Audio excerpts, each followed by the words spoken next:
안녕하세요. 사연을 부탁해입니다. 오늘의 사연을 소개하겠습니다. 어느 저녁 집에 돌아온 남편이 눈치를 보며 슬금슬금 제 옆에 자리를 잡고 앉았어요. 그런 행동이 수상쩍어서 남편을 노려보며 물었습니다. 또 무슨 말을 하려고 슬금슬금 앉는 거야? 우리 마누라 눈치 한번 빠르다니까. 사실 당신한테 할 말이 있는데 말이야. 뭔데? 설마 또 출장 가는 거야? 순간 제가 눈까지 치켜뜬 채 남편을 바라봤어요. 아니야. 출장이 잦아서 회사까지 옮겼는데 출장은 무슨 출장을 가. 그럼 뭔데?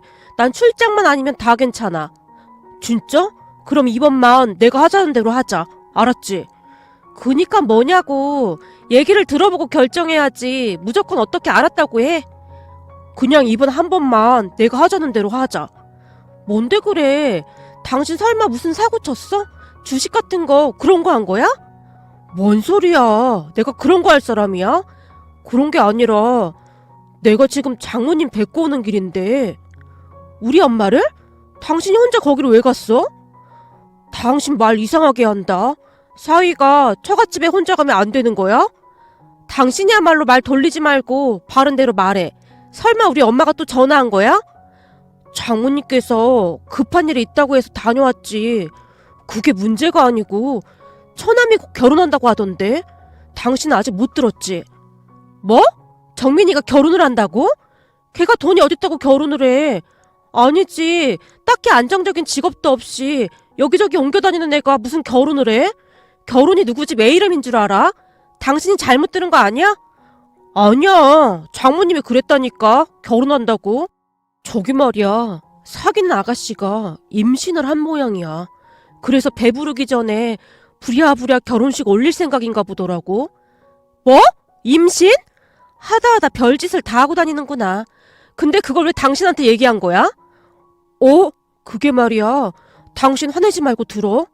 남편이 다시 한번 제 눈치를 보는 것이 느껴졌습니다. 그런 남편을 보며 제가 단숨에 말해버렸어요. 됐어. 뭐긴 뭐겠어. 뻔하지 뭐. 절대 안 돼. 무조건 안 돼. 당신은 내가 무슨 얘기를 할 줄 알고 그러는 거야. 우선 내 얘기 좀 들어봐. 들어보긴 뭘 들어봐. 그냥 안 들어봐도 뻔하구만. 내가 말해볼까? 돈 달라고 했겠지. 안 그래? 결혼시켜야 하는데 돈이 없다는 말이잖아. 나한테 말하면 씨알도 안 먹힐 것 같으니까 당신한테 말한 거 아니야? 사람들이 양심이 있어야지. 어떻게 그럴 수가 있어? 그리고 무슨 얼굴에 철판 깐 것도 아니고 참 대단하다. 너무나 어이가 없었기에 제가 고개를 절레절레 흔들었어요. 제 행동에 많이 놀란 듯 남편이 제 눈치를 보느라 어쩔 줄을 몰라 했습니다. 그런 남편을 보며 마음이 더욱 아프기만 했는데요. 결혼 전 친정 부모님께서 남편의 부모님, 그러니까 시부모님이 안 계시다며 무시 아닌 무시를 하곤 했거든요. 특히나 엄마는 첫 인사를 하러 온 남편을 향해 쓴소리를 멈추지 않았을 정도였어요. 우리 귀한 딸을 부모도 없는 자네 같은 사람한테 보내게 될 줄 누가 알았겠나. 부모라는 존재가 있는 것만으로도 참 든든한 존재거든. 자네도 생각해보게나. 힘들 때마다 부모님이 생각나지 않나? 그런데 그런 부모가 없다는 게 엄청 약점이다 그 말이야. 라는 말도 서슴지 않고 했을 정도였으니까요. 그런 엄마의 말에 저는 그저 기가 막힐 뿐이었는데요. 그렇다고 해서 우리 부모님이 딱히 제게 뭘 잘해준 것도 없었거든요. 아니죠. 오히려 제게서 뭔가를 빼앗아갈 궁리만 하던 분들이었다고 해야 할까요? 그러니까 이런 것들이었습니다. 아버지는 하지도 않는 사업을 한다는 명목으로 돈을 보태라고 압박을 하는 건 아무것도 아니었고, 친정 부모님과 동생 생활비까지 달라고 아무렇지도 않게 손을 벌리곤 했거든요. 물론 가족이니까 그러한 돈 정도는 줄 수가 있었어요. 하지만 친정가족들은 제가 벌어온 돈으로 생활을 하면서도 그 돈을 아주 함부로 쓰곤 했습니다. 제가 매달 20일 날 생활비를 주곤 했는데요. 생활비를 받은 다음 날 셋이서 맛집을 찾아다니며 음식을 먹거나 쇼핑하기 바빴거든요. 물론 저는 빼고 말이죠. 왜냐하면 저는 그 집안의 돈줄이었기에 그냥 돈만 벌어다주는 용도였으니까요. 그런데 제가 더욱 기가 막혔던 것이 친정 가족들은 제가 준 생활비를 며칠 만에 흥청망청 써버리고는 또다시 손을 벌리곤 했습니다. 부모님은 아예 일할 생각도 없었고 남동생은 간간히 아르바이트나 하면서 다들 제게 손을 벌리곤 했으니까요. 그랬으니 사실 저는 가족에 대한 따뜻함, 그러한 것들이 없었던 것 같습니다. 그래서 시부모님이 안 계시다고 했을 때도 별로 개의치 않았고요. 왜냐하면 남편과 시누이가 정말 좋은 사람들이었거든요. 남편과 시누이는 친정 가족들과는 전혀 다른 사람들이었어요. 결혼을 하기 전 처음으로 시누이를 만나서 식사를 한 적이 있었는데요. 남편에게는 하나뿐인 가족이었기에 나름 신경을 써서 장소를 선택했고 꽤 고급 식당으로 예약을 했습니다. 가격이 조금 비싸긴 했지만 음식은 정말 맛이 있었어요. 남편과 시누이도 몇 번이나 맛있었다고 할 정도였고 말이죠.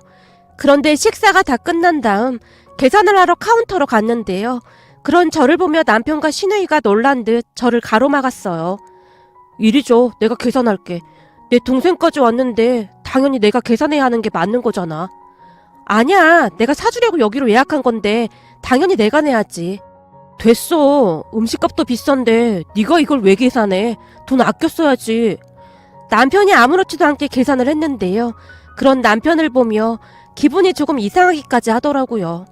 친정가족들은 제가 계산하는 것을 너무나도 당연하게 생각했었기에 남편의 행동이 더욱 낯설게만 느껴졌던 것이 아니었나 싶네요.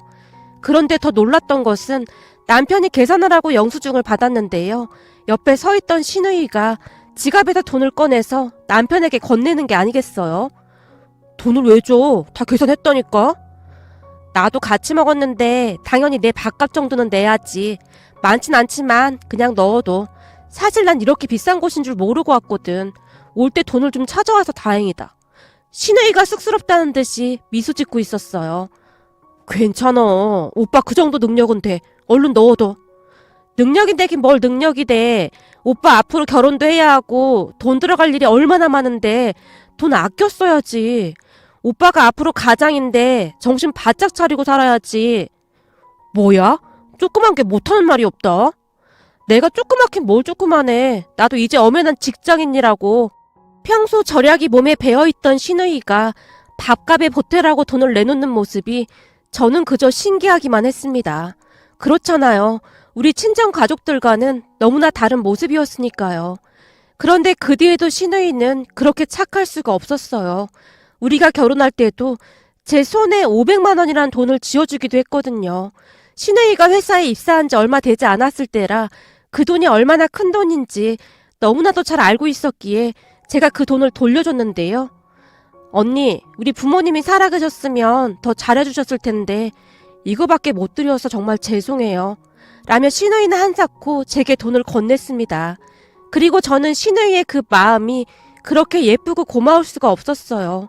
제가 결혼한다고 했을 때 우리 친정에서는 어떻게든 제 돈을 조금이라도 더 뜯어가려고 눈에 불을 켜고 있었거든요. 다른 집 애들은 40살이 다 돼서 결혼한다고 하던데 넌 뭐 한다고 그렇게 일찍 결혼하려고 난리야. 그러니까 조금만 더 있다 결혼해도 돼. 왜? 내가 결혼해버리면 이 집 돈줄이 없어질까봐 그래? 넌 무슨 말을 그렇게 하니? 돈줄이라기보다는 네가 없으면 우리가 힘들어지는 건 사실이잖니. 네 아빠랑 내가 직장에 있는 것도 아니고 거기다 네 동생도 아르바이트나 하고 있고 사실 너 없으면 우리가 어떻게 살아. 그니까 네가 조금만 더 있다가 결혼하면 좀 좋아. 요즘은 결혼 안 하고 사는 사람도 많다고 하던데 안 하면 더 좋고. 다들 나한테 왜 이러는 거야? 나도 살아야 할 거 아니야. 거머리도 아니고 진짜 왜 이러는 거야? 내가 너 평소에도 참 인정머리 없는 건 잘 알고 있었지만 이렇게까지 싸가지 없는 줄은 진짜 몰랐다. 다 필요 없고 결혼하고도 우리 생활비는 그대로 다 줘야 해. 그것만 약속하면 우리도 더 이상 뭐라고 안 하마. 뭐? 생활비? 내가 왜 그래야 하는 건데? 나도 이제 결혼하면 가정이 생기는 건데 우리 가족 챙겨야지. 내가 왜 생활비를 못해? 이제 엄마 아빠도 나가서 일하고 정민이도 빨리 일자리 구하라고 해. 나 결혼하면 생활비 다 끊을 거니까. 너 지금 농담하는 거지? 아니 하루아침에 생활비를 끊어버리면 우린 어떻게 살아? 그걸 왜 나한테 물어? 그래서 미리 말하는 거 아니야. 결혼식 하려면 몇 달 남았으니까 다들 직장 알아보라고. 언제까지 나만 바라보고 살 생각이야? 아무튼 나도 더 이상은 못하니까 그런 줄 알아. 사실 이 정도면 나도 할 만큼 한 거잖아. 그러니까 그렇게 알고 있어. 제가 그 어느 때보다 단호하게 말을 했습니다. 언제까지나 제가 친정 가족들을 먹여 살릴 수는 없는 노릇이었으니까요. 하지만 엄마는 제 말을 들은 척도 하지 않았습니다. 그리고 결국 저는 친정 가족들에게 주던 모든 생활비를 단숨에 끊어버렸어요. 그 바람에 집안이 난리가 났었는데요. 우리가 이만큼 키워놨더니 네가 지금 부모를 버리겠다 그 말인 거냐? 이런 불효막심한 거사. 그러고도 네가 인간이냐? 사람이라면 부모가 힘들다는데 챙겨야 하지 않느냔 말이야. 엄마가 제게 달려들어 마구마구 흔들어댔어요. 거기다 아버지도 이성을 잃은 채 방방 뛰고 난리도 아니었는데요. 네가 결혼을 해? 웃기는 소리 하지도 마. 우린 네 결혼식장에 참석도 안 할 테니까 한번 잘 해보던지. 라며 아버지가 가소롭다는 듯이 비웃고 있었거든요. 결국 저는 대충 짐을 싸서 친정을 나와 남편과 시누이가 살던 집으로 들어갔습니다. 잠시도 친정에 있고 싶지가 않았거든요. 물론 그 뒤에도 친정 부모님이 몇 번이나 쫓아왔지만 저는 그저 모른 척 할 뿐이었어요. 그리고 친정 가족들이 우리 결혼식에조차 참석하지 않겠다고 통보해왔기에 우리는 정말 가까운 지인분들 몇 분만 모셔놓고 작은 결혼식을 올렸습니다. 결국 친정 가족들은 결혼식에 참석을 하지 않았습니다. 저를 그냥 돈줄로만 생각하고 있었던 것이 확실했던 것이죠. 그 뒤 저는 친정 가족들과 완전히 연을 끊고 살았어요. 제가 돈을 보내지 않은 다음부터 친정 가족들도 연을 끊어버렸고요. 그렇게 저는 남편과 시누이가 살던 집에 들어가서 신혼을 시작했습니다. 처음에 시누이가 나가서 혼자 살겠다고 했지만 제가 그런 시누이를 말렸습니다. 그때 당시에 남편이 다니던 회사가 출장이 워낙 많았기에 혼자 있는 날이 많았거든요. 출장을 가게 되면 수당 같은 게 나온다며 남편이 자진해서 출장을 가기도 했으니까요. 집에 혼자 있는 날이 많았기에 시누이가 옆에 있어주는 게 큰 힘이 되었습니다. 조금 전에도 말씀드렸지만 시누이는 참 예의 바르고 착한 사람이거든요. 우리가 얹혀 사는 거라고 몇 번이나 말을 했지만 시누이는 매달 생활비를 보태곤 했어요. 거기다 우리 아들이 태어나고부터 육아도 참 많이 도와줬고요. 시부모님께서 시누이 고등학교 때쯤 돌아가셨다고 하는데요. 그래서 그랬는지 시누이는 그 누구보다도 가족을 소중하게 생각했습니다. 회사가 끝나면 곧장 집에 들어와서 조카를 보거나 집안 살림을 돕곤 했거든요. 제 친구들조차도 저런 시누이가 어디 있냐며 감탄을 할 정도였어요. 네가 친정복은 없는데 시댁복은 있나 보다. 세상에 네 남편이랑 저런 시누이가 어딨냐? 니네 집에 올 때마다 딴 세상에 와 있는 것 같아. 어느 날 놀러온 친구가 감탄하며 말했어요. 우리 친정 가족들이 제게 어떻게 했는지 친구들도 다 알고 있었거든요. 우리는 그렇게 아들이 커가는 모습을 지켜보며 행복한 시간을 보내고 있었어요. 그러다 어느 날 친정엄마가 저 몰래 남편과 연락을 하기 시작한 모양이었는데요. 사는 게 진짜 힘들었던지 눈물 콧물 다 빼며 남편에게 매달렸다고 하네요. 마음 여린 남편은 그런 친정 부모님을 내치지를 못했고 저를 설득하고 또 설득했습니다. 그냥 최소한의 자식 도리만 하자고요. 그렇게 친정 가족들과 연락 정도만 하면서 지내고 있었습니다. 하지만 지금 생각해보면 친정 가족들은 다 계획이 있었던 것 같았어요. 그러니까 제 남동생이 결혼을 해야 하는데 돈이 없어서 다시 연락을 해왔던 게 아닌가 싶습니다. 연락하고 지낸 지 2달 만에 다시 본색을 드러냈으니까요. 그날 친정에 다녀온 남편의 말에 따르면 제 남동생이 결혼을 해야 한다는데 이미 여자가 임신 중이라고 했어요. 그런데 딱히 돈도 없고 그렇다며 남편에게 돈을 좀 보태라고 했던 모양이었어요. 남편의 말을 듣고 있던 제가 놀라서 물었어요. 설마 우리 돈 있다고 말한 거 아니겠지? 그게 말이야. 급하다고 하시는데 어떻게 없다고 잡아떼겠어? 잡아떼긴 뭘 잡아떼. 우리 돈 없는 건 사실인데 우리 돈 없으니까 쓸데없는 소리 하지도 마. 없긴 왜 없어. 그거 있잖아. 당신이 매달 모으고 있는 돈. 당신 미쳤어? 그 돈이 어떤 돈인지 당신도 알고 있잖아. 내 동생이야. 바로 결혼할 것도 아니고 하니까 우선 처남부터 결혼시키고 보자는 거지. 예비 처남댁이 임신까지 했다는데 저렇게 줄 수는 없잖아. 그니까 그걸 왜 우리한테 말하는 거냐고. 절대 안 돼. 그 돈 아가씨 결혼할 때 보탤 돈이야. 내가 우리 아가씨 시집갈 때 보태주려고 힘들게 모은 돈인 거 당신도 잘 알잖아. 제발 정신 좀 차려. 지금 시부모님도 안 계셔서 아가씨한테는 우리밖에 없어. 한마디로 당신이랑 내가 아가씨 부모나 매 한 가지다 그 말이야. 그런데 그런 소리를 하고 있어? 아니, 장모님이 내 손을 꼭 붙들고 통곡까지 하시는데 내가 어떻게 모른 척할 수가 있겠어. 당신이 단단히 착각하고 있는 것 같은데 그거 악어의 눈물이야. 우리 엄마 아버지 돈만 챙기고 그 뒤로 다시 남처럼 행동할 사람들이야. 내가 한두 번 당한 줄 알아? 그니까 두 번 다시 그런 말 꺼내지도 마. 그럼 어떡해. 장인 장모님께 이미 돈 있다고 말씀드렸는걸. 그건 내가 알아서 할 테니까 당신은 다 잊어버려. 그리고 우리 친정가족들한테 전화 오는 거 절대 받지 말고. 안 그럼 나 당신이랑 이혼할 거야. 내 말 무슨 말인 줄 알겠어? 아니 그렇다고 이혼 얘기까지 꺼내고 그래. 내가 오죽하면 그러겠어. 그니까 약속하란 말이야. 알았어. 절대 전화도 안 받고 안 만나면 되잖아. 남편이 잔뜩 주눅든 채 약속을 했습니다. 문제는 그 뒤에 다시 한번 난리가 났는데요. 아마도 저와 약속을 한 뒤 남편이 친정 가족들의 연락을 피한 모양이었어요. 결국 친정엄마가 제게 전화를 해대기 시작했거든요. 하지만 저도 역시 전화를 받지 않았고 전화번호를 차단해버렸는데요. 그 뒤 친정 부모님이 우리 집까지 쫓아와서는 집안을 쑥대밭으로 만들어버렸습니다. 초인종이 울려대자 시누이가 놀라서 문을 열어준 모양이었어요. 친정 부모님이 신발도 벗지 않은 채 집 안으로 뛰어들어섰는데요. 너 왜 우리 전화 안 받아? 그리고 네가 김서방한테 우리 전화 받지 말라고 시켰지? 당연하지. 내가 받지 말라고 했어. 나 모르게 또 돈을 달라고 했다더라고. 야! 부모가 자식한테 돈 좀 달라고 하는 게 그렇게 잘못된 거냐? 돈이 없는 것도 아니고 니들 적금 들어간 거 있다며. 그 돈 좀 달라고 한 게 그렇게 잘못한 거냔 말이야. 다른 것도 아니고 네 동생 결혼할 때 쓰려고 한다는데 그걸 모른 척해? 같은 피를 나눈 동생한테 너무한 거 아니냔 말이야. 동물들도 애미애비나 알아본다고 하더만 이런 동물만도 못한 거사.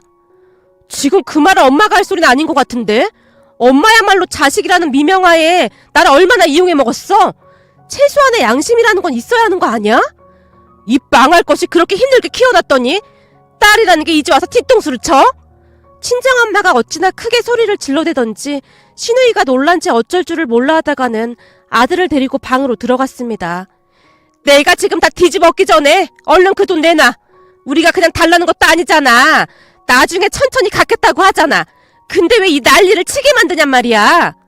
우리도 돈 없어. 그러니까 그만 가봐. 김서방한테 다 들었으니까 헛소리 하지 말고 얼른 돈이나 내놔. 진짜 기가 막히네. 그 돈이 어떤 돈인 줄 알긴 하고 달라는 거야? 넌 어쩜 그렇게 인정머리가 없냐? 내가 인정머리가 없어? 엄마야말로 진짜 인정머리가 없는 거 아니야? 아니 나한테 돈 맡겨놨어? 왜 나만 보면 돈 달라는 거야? 나 돈 없으니까 당장 나가. 그리고 예전처럼 얼굴 안 보고 살면 그만이야. 내 결혼식도 돈 때문에 참석 안 해놓고 어떻게 또 돈을 달라고 할 수가 있어? 다들 양심이 없어도 너무 없네.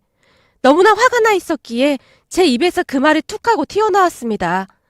뭐가 어쩌고 어째? 양심이 없어? 지금까지 너 키워준 게 누군데 그딴 소리를 해? 다 필요 없고 우리 아들 결혼시켜야 하니까 가진 돈 다 내놔. 네가 돈 줄 때까지 우린 여기서 한 발자국도 안 움직일 테니까 그런 줄 알아. 분명히 말했지만 난 돈 없어. 그러니까 좋게 말할 때 나가. 안 그럼 나도 경찰에 신고해버릴 테니까. 뭐가 어쩌고 어째? 그니까 네가 부모인 우리를 경찰에 신고하겠다 그 말이냐? 왜? 내가 못할 것 같아? 그럼 기다려보던지 내가 하나 못하나? 라며 제가 휴대폰을 집어들고는 112 번호를 누르고 있었는데요. 그 순간 눈이 뒤집힐 대로 뒤집힌 엄마가 제게 달려들어서 휴대폰을 빼앗아 들고는 냅다 집어던져버렸습니다. 그 바람에 휴대폰이 벽에 부딪히면서 박살이 나버렸고요. 엄마! 지금 뭐하는 거야? 당장 나가! 내가 나가길 어딜 나가? 네가 돈 줄 때까지 한 발자국도 못 움직여. 돈 어딨어? 돈 어딨냐고! 나도 돈 없다고! 제가 소리를 지르며 엄마 앞을 가로막았지만 엄마가 그런 저를 힘껏 밀쳐버리고는 안방으로 들어갔어요.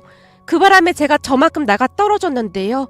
그 모습을 보던 남편의 얼굴이 무섭게 일그러지기 시작했고 엄마 아버지를 보더니 남편이 무섭게 소리쳤습니다. 당장 나가세요! 뭐야? 지금 자네가 우리한테 감히 소리 지르는 건가? 어디서 어른한테 그따위로 행동하는 건가?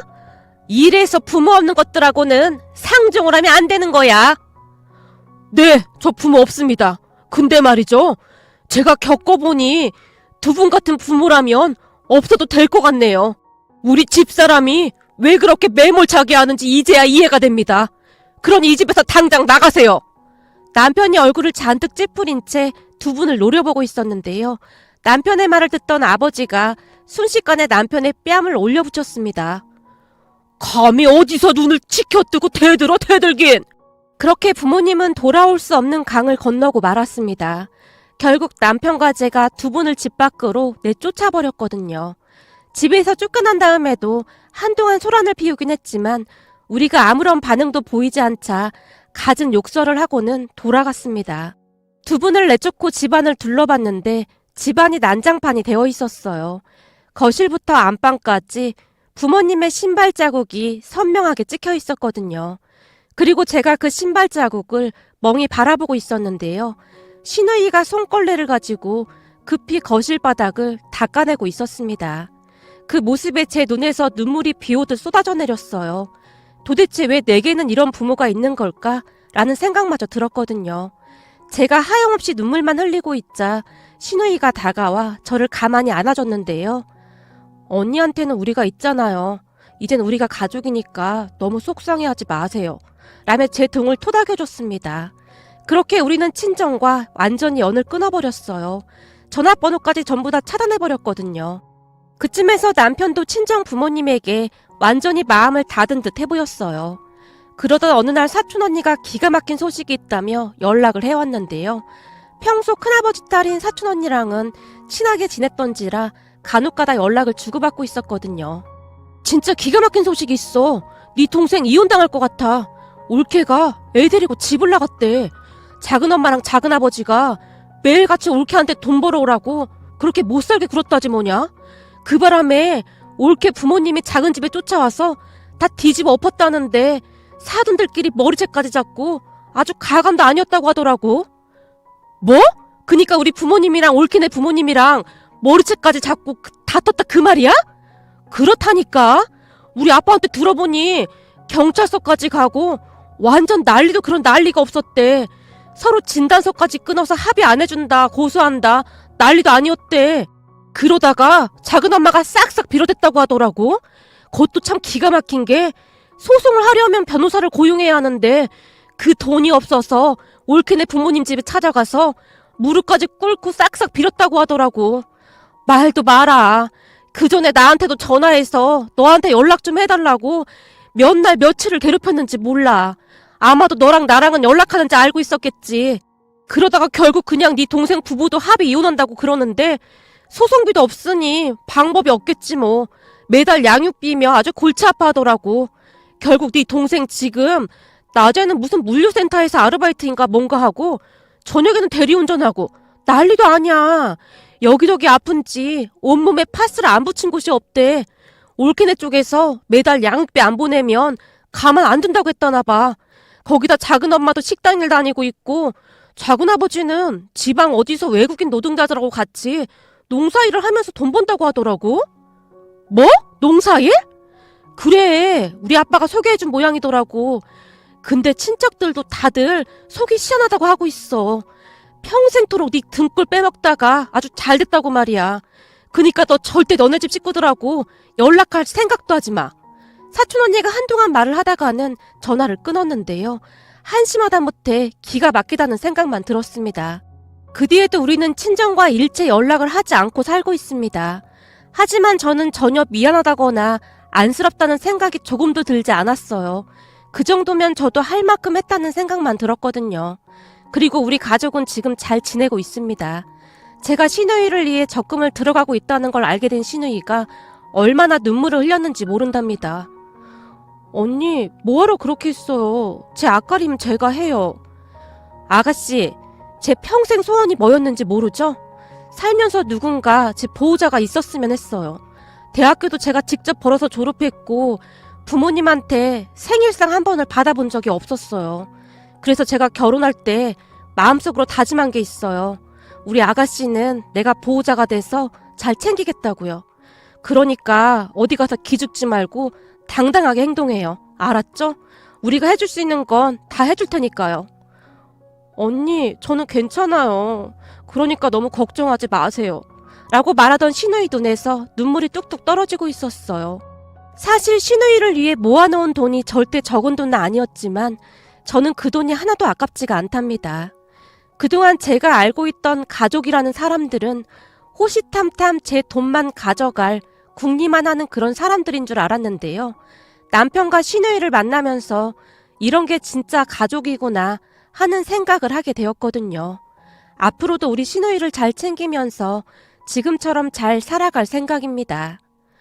오늘의 사연은 여기까지였습니다. 즐겁게 보셨다면 구독, 좋아요 부탁드립니다. 고맙습니다.